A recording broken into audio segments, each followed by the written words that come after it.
Chapter 15. And it came to pass after this, that Absalom prepared him chariots and horses, and 50 men to run before him. And Absalom rose up early, and stood beside the way of the gate, and it was so, that when any man that had a controversy came to the king for judgment, then Absalom called unto him, and said, Of what city art thou? And he said, Thy servant is of one of the tribes of Israel. And Absalom said unto him, See, thy matters are good and right, but there is no man deputed of the king to hear thee. Absalom said moreover, O that I were made judge in the land, that every man which hath any suit or cause might come unto me, and I would do him justice.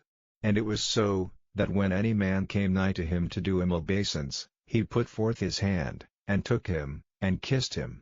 And on this manner did Absalom to all Israel that came to the king for judgment, so Absalom stole the hearts of the men of Israel. And it came to pass after 40 years, that Absalom said unto the king, I pray thee, let me go and pay my vow, which I have vowed unto the Lord, in Hebron. For thy servant vowed a vow while I abode at Geshur in Syria, saying, If the Lord shall bring me again indeed to Jerusalem, then I will serve the Lord. And the king said unto him, Go in peace. So he arose, and went to Hebron. But Absalom sent spies throughout all the tribes of Israel, saying, As soon as ye hear the sound of the trumpet, then ye shall say, Absalom reigneth in Hebron. And with Absalom went 200 men out of Jerusalem, that were called, and they went in their simplicity, and they knew not anything. And Absalom sent for Ahithophel the Gilonite, David's counselor, from his city, even from Gilo, while he offered sacrifices. And the conspiracy was strong, for the people increased continually with Absalom. And there came a messenger to David, saying, The hearts of the men of Israel are after Absalom. And David said unto all his servants that were with him at Jerusalem, Arise, and let us flee, for we shall not else escape from Absalom. Make speed to depart, lest he overtake us suddenly, and bring evil upon us, and smite the city with the edge of the sword. And the king's servants said unto the king, Behold, thy servants are ready to do whatsoever my lord the king shall appoint. And the king went forth, and all his household after him. And the king left 10 women, which were concubines, to keep the house. And the king went forth, and all the people after him, and tarried in a place that was far off. And all his servants passed on beside him, and all the Cherethites, and all the Pelethites, and all the Gittites, 600 men which came after him from Gath, passed on before the king. Then said the king to Ittai the Gittite, Wherefore goest thou also with us?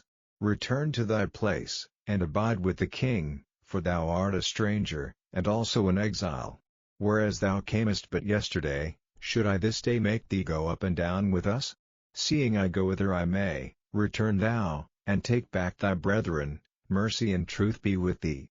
And Ittai answered the king, and said, As the Lord liveth, and as my lord the king liveth, surely in what place my lord the king shall be, whether in death or life, even there also will thy servant be. And David said to Ittai, Go and pass over.